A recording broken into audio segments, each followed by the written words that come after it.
Hey there, students. Welcome to the second part of my lecture on reform in Britain from 1815 to 1848.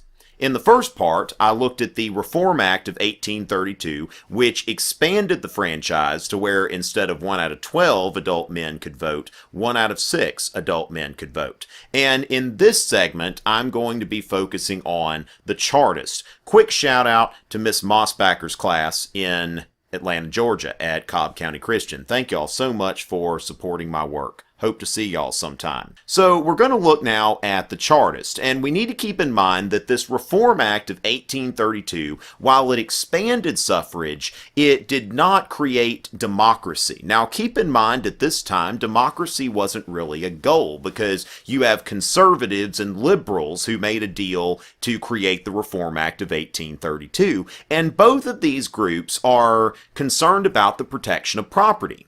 And in the Reform Act of 1832, it lowered property requirements and altered things so you didn't necessarily have to own land, but there was still no suffrage for the working class because if these people can vote, they're not really going to be worried about the protection of property. Now, the working class, they feel differently. They feel like, well, you know what, I'm a citizen of this country, I should be able to vote too.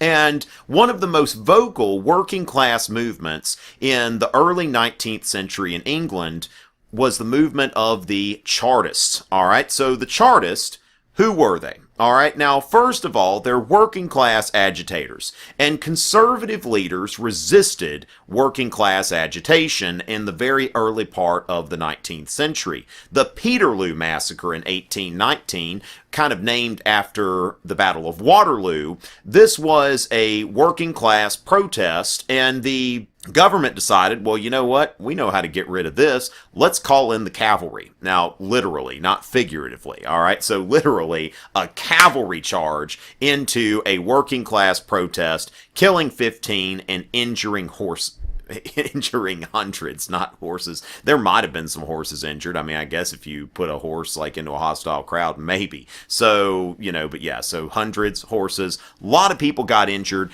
and 15 people got killed here. So at first, the government is very hostile to these working class movements. And what happens here is in the 1830s, you see that the People's Charter starts to gain traction. And the whole idea of the People's Charter was something to make the government more accountable to the common people of Britain. So the Chartists are operating largely between 1838 and 1850, and these are working class activists who supported the People's Charter. Now, Chartism was defined by 6 points. The 6 points of Chartism are, first of all, universal male suffrage, that every man over 21 should be able to vote. Second, equal size electoral districts, so you shouldn't have one district here that has a certain amount of people and another district there that has less people or more people. Voting by secret ballot is the third point. Fourth, no property qualification for members of Parliament, that anybody should be eligible to run for Parliament. 5. Pay for members of Parliament. Keep in mind that what you're dealing with here is that before this, Parliament wasn't paid. And not only do you have these property requirements that say, well, you must be this rich to enter or something like that, but also since it was a job and it didn't pay anything, you had to be wealthy to serve in Parliament. And then finally, 6, annual elections of Parliament, which all of the, to make the Parliament more accountable to the people. Really, what they're wanting here is direct democracy. Now, of course, in the United States, and even in the UK today, and in pretty much any westernized country, all of this stuff here is pretty much a given. Like, this stuff is not really radical, and if you think about it, it's really just in America in the 1830s, this stuff was already the case. You already had universal male suffrage and pay for members of Congress and equal-sized districts and all of that stuff. So what they want is democratic reform. They want more democracy. Now, keep in mind that the entrenched classes, whether liberal or conservative, they are scared of democracy. And for good reason, because the working class isn't really concerned about the protection of property like the liberals and the conservatives are. So, as far as these 6 points of Chartism, this is a huge petition movement that is gathering in England at this time. And in 1839, the People's Charter got 1.3 million signatures. So I always feel like Dr. Evil or something. 1.3 million signatures. I don't have my Mr. Bigglesworth with me, or I'd pet that little cat. But the House of Commons did not accept the petition. All right, the House of Commons like, no, we got like, maybe they found a bend over on there and they were like, nope, throwing the whole thing out. All right, that we don't even want to hear it. And so from 1838 to 1848, these Chartists start to demonstrate, and sometimes these demonstrations turn violent. You can see here a political cartoon, an etching or something like that, where you see Chartists who are coming to blows with the police. Now, there was a Chartist mural in Newport until 2013 when the building was torn down, but luckily somebody took a really cool panoramic photo of it that I'm about to show to you now. So this is going to go over the 6 demands of the Chartist. First of all, the secret ballot. Now, of course, you see the Chartist marching with pikes and maybe a pitchfork there of some sort of halberd or something like that, axe. These guys look pretty scary. But the secret ballot. A vote for all men over 21. All right, look at all those weapons there. A wage for members of Parliament. 300 constituencies of equal numbers of electors.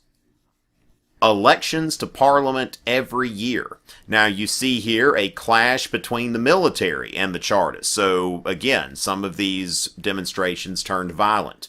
And then finally, abolish property ownership qualifications for members of Parliament. And once again, a violent demonstration here. And so in 1848, there was a great Chartist meeting. Now, of course, keep in mind that this is in 1848 where everything is running amok on the continent, in France, in Italy, in the German states, and all of those places. Keep in mind, I've got a series on the revolutions of 1848 that you might want to check out.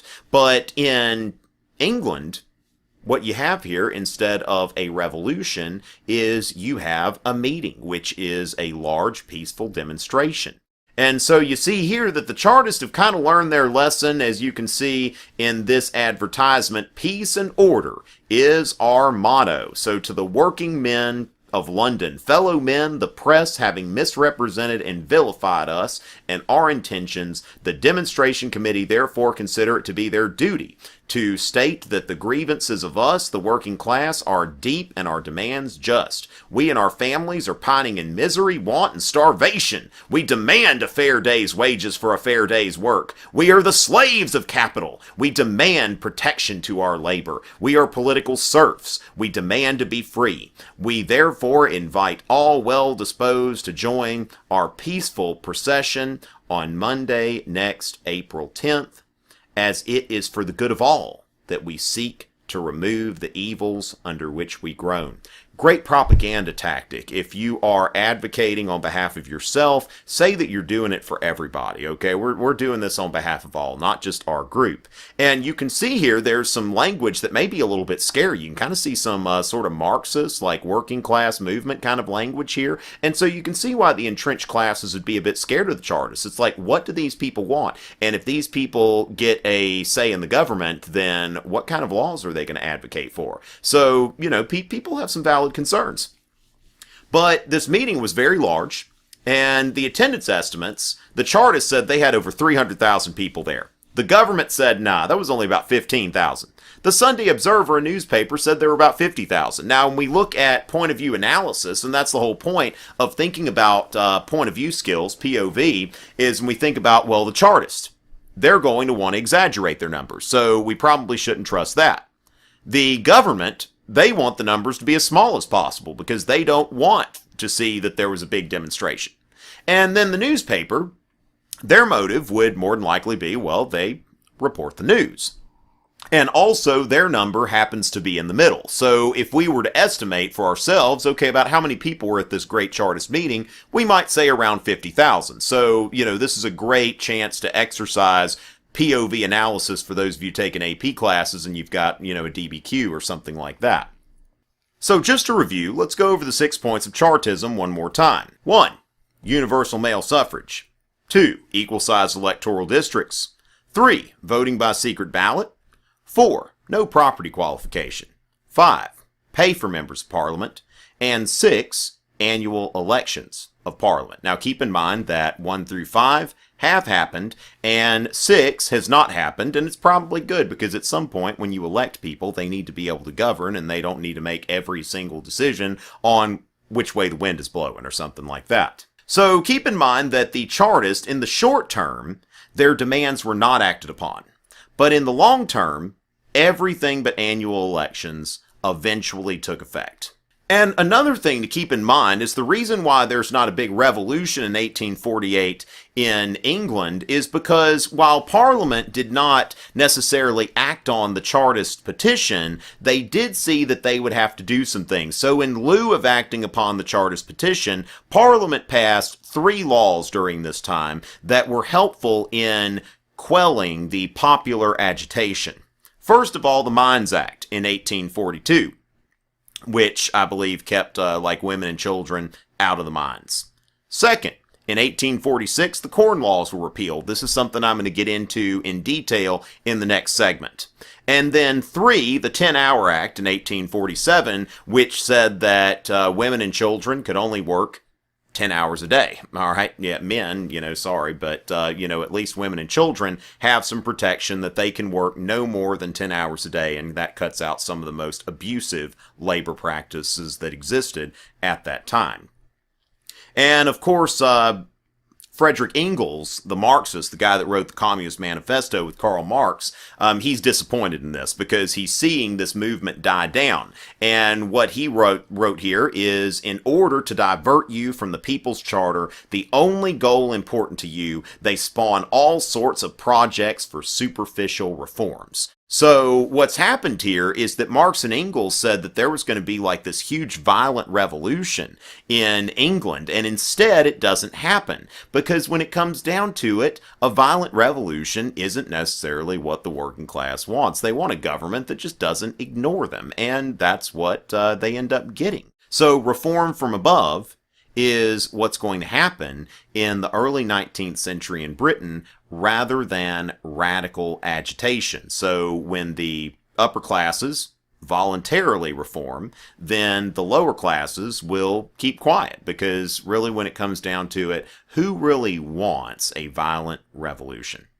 So in the next segment, I'm going to look at the Corn Laws. Go ahead and proceed there, and that's going to wrap up my 3-part series on reform in Britain in the early 19th century. See you in a bit.